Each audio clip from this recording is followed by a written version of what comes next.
Hello दोस्तों, नमस्कार। स्वागत है आप सभी का एसजी क्लासेस पे। तो फोर्थ सेमेस्टर के साइंस का हम लोग पार्ट 1 कर चुके हैं और ये पार्ट 2 है। इसमें रिवीजन हम लोग बहुत ही अच्छे तरीके से कर रहे हैं। आप जाकर उसको देख सकते हैं, क्योंकि देखिए एग्जामिनेशन में है जो होगा, जो आप रिवाइज किए रहेंगे उसको ही वही आप लिख सकते हैं। तो इसमें प्रीवियस ईयर्स को भी शामिल किया गया है और जो सबसे ज़्यादा इंपॉर्टेंट क्वेश्चन है जो आने की संभावना है उसको इसमें शामिल किया गया है। तो चलिए सबसे पहले शुरुआत करते हैं। जैव विकास के मुख्य सिद्धांत किसने दिया था, यानी कौन कौन से हैं मुख्य सिद्धांत। तो एक तो पहला है लैमार्कवाद, दूसरा है डार्विनवाद और तीसरा जो है नौवाद डार्विनवाद। ये दोनों आपस में एक ही हैं, लैमार्कवाद और नौ डार्विनवाद, डार्विनवाद का। और उत्परिवर्तनवादी तीसरा है, यानी कि ये जो है जैव विकास के मुख्य सिद्धांत दिए गए हैं। अगला प्रश्न है कि मानव में पाए जाने वाले अवशेषी अंग कौन से हैं। तो अपेंडिक्स, साइरस पूंछ की हड्डी और कान की जो मांसपेशियां है आदि ऐसी चीजें हैं जो हमारे क्या है अवशेषी अंग हैं। अब बात करते हैं पौधे और जंतुओं के बीच में कौन सी जो कड़ी होती है। तो इगुलीन होती है। ये क्या होती है, जंतु और पौधे के बीच में एक कड़ी होती है। वातावरण और जीवधारियों के बीच की जो कड़ी क्या कहलाती है, तो पारिस्थितिक तंत्र कहलाती है। यानी कि पारिस्थितिक तंत्र जो है, अब जिसको नहीं समझ में आ रहा है वो आप जाकर फर्स्ट पार्ट में देखिए, उसको बहुत अच्छे तरीके से समझाया गया है। चलिए हम लोग बात करते हैं प्राकृतिक चयनवाद दिया गया है, तो इस डार्विन के द्वारा दिया गया है।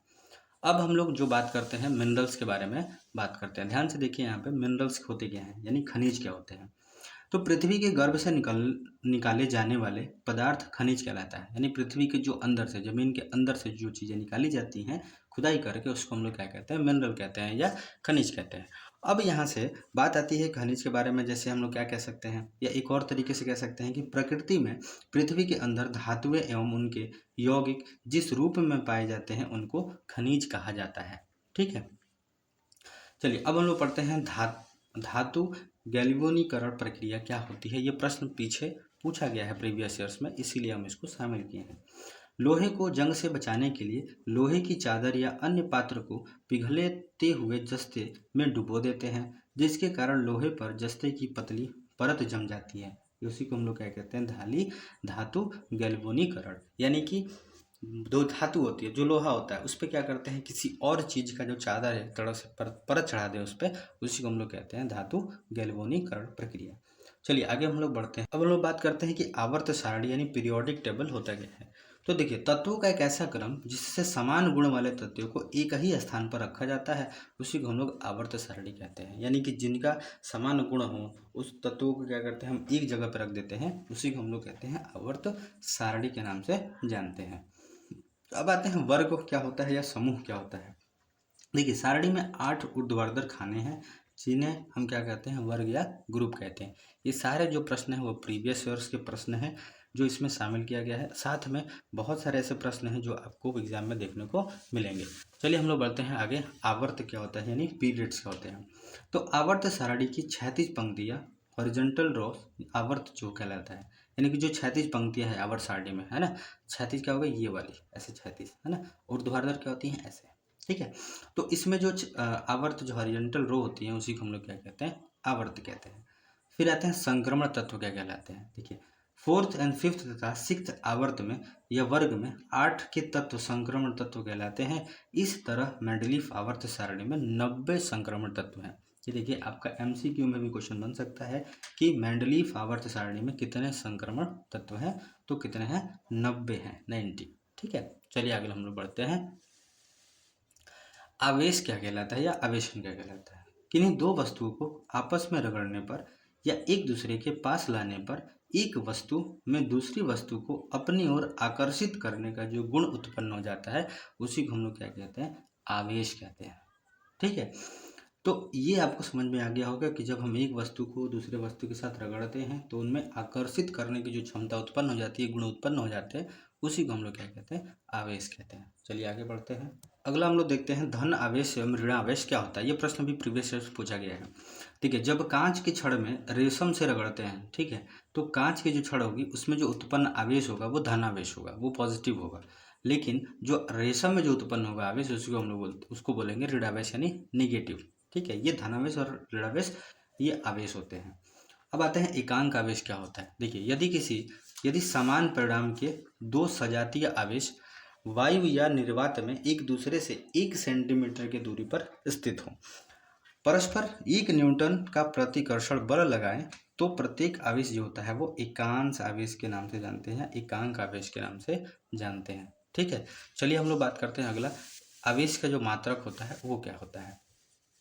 तो ध्यान से देखिए, आवेश का जो मात्रक होता है MKS में जो होता है वो कूलाम होता है, और CGS प्रणाली में जो होता है वो स्थैतिक कूलाम होता है। ठीक, अब एक कूलाम आवेश क्या होता है, यदि वायुयान निर्वात में दो समान परिमाण के आवेशों को 1 मीटर की दूरी पर रखा गया है और उनके बीच 9 इंटू 10⁹ न्यूटन का आकर्षण या प्रतिकर्षण बल उत्पन्न हो तो प्रत्येक आवेश पर 1 कूलाम आवेश कहलाता है। ठीक है, इसको ये आपको बस याद रखना है क्योंकि ये सारे प्रश्न प्रीवियस ईयर में पूछे गए हैं, तो इसको याद रखिए। अब देखिए, सुचालक क्या होता है, यानी कंडक्टर्स क्या कहलाते हैं। तो वे पदार्थ जिनमें आवेश एक स्थान से दूसरे स्थान तक आसानी से प्रवाहित हो जाता है उसी को विद्युत के चालक या सुचालक कहते हैं। जैसे हम लोग बात कर दें लोहा, लोहा में अगर हम क्या कर देंगे, विद्युत जनरेट वो करेंगे, टच कराएंगे तो उसमें क्या होगा, करंट तुरंत फ्लो करेगा, तो वो हो जाएगा सुचालक हो जाएगा। ठीक है, चलिए आगे बढ़ते हैं। कुछ अगला हम लोग बात करते हैं कुचालक के। नॉन कंडक्टर जो होते हैं वे पदार्थ जिनमें आवेश का प्रवाह नहीं होता हो या नहीं हो सकता है उसी को हम लोग क्या कहते हैं, विद्युत के कुचालक। जैसे कांच हो गया, लकड़ी हो गई, प्लास्टिक हो गई, इन सब चीज़ों में विद्युत प्रवाहित नहीं होती है। फिर अगला हम बात करते हैं विद्युत धारा क्या होती है।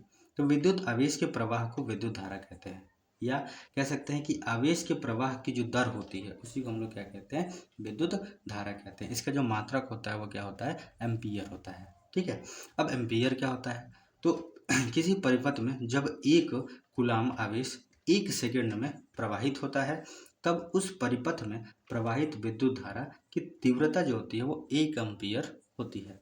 ठीक है, चलिए अब आते हैं, ये प्रश्न सीधा सीधा पूछा गया है प्रश्न में पिछले साल में। दिष्ट धारा यानी डायरेक्ट करंट होता क्या है। तो सेल या बैटरी से जो हमें प्राप्त होती है विद्युत धारा उसी को हम लोग दिष्ट धारा या डायरेक्ट करंट कहते हैं। प्रत्यावर्ती धारा क्या होती है, वह धारा जो किसी विद्युत परिपथ में अपनी दिशा बदलती है उसको प्रत्यावर्ती धारा कहते हैं। जैसे हम लोग बल्ब जलाते हैं, है ना, तो बल्ब जलाने में जो करंट पास होता है उसको प्रत्यावर्ती करंट के रूप में देख सकते हैं। चलिए आगे की तरफ बढ़ते हैं। अगला हम लोग सेल के बारे में बात करते हैं। तो पहला आता है प्राथमिक सेल क्या होता है। प्राथमिक सेल में रासायनिक ऊर्जा को सीधे विद्युत ऊर्जा में परिवर्तित किया जाता है। इन सेल का केवल एक ही बार उपयोग होता है, किया जा सकता है, फिर चार्ज नहीं किया जा सकता। जैसे शुष्क सेल आपको पता ही होगा, जो जैसे रेडियो में सेल लगता था या टॉर्च में जो लगता है, वो एक बार अगर इस्तेमाल कर लिया जाए तो दोबारा उसको हम लोग इस्तेमाल नहीं कर सकते हैं।